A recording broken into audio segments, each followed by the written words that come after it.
اعوذ باللہ من الشیطان الرجیم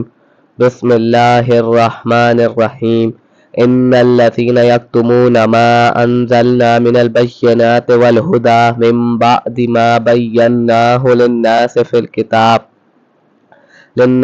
الکتاب اولئک یلعنہم اللہ ویلعنہم اللاعنون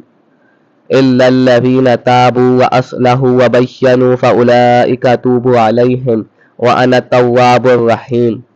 بے شک وہ لوگ جو ہماری اتاری ہوئی روشن باتوں اور ہدایت کو چھپاتے ہیں، حالانکہ ہم نے اسے لوگوں کے لیے کتاب میں واضح فرما دیا ہے، تو ان پر اللہ لعنت فرماتا ہے اور لعنت کرنے والے ان پر لعنت کرتے ہیں، مگر وہ لوگ جو توبہ کریں اور اصلاح کریں اور چھپی ہوئی باتوں کو ظاہر کر دیں تو میں ان کی توبہ قبول فرماؤں گا اور میں ہی بڑا توبہ قبول فرمانے والا مہربان ہوں۔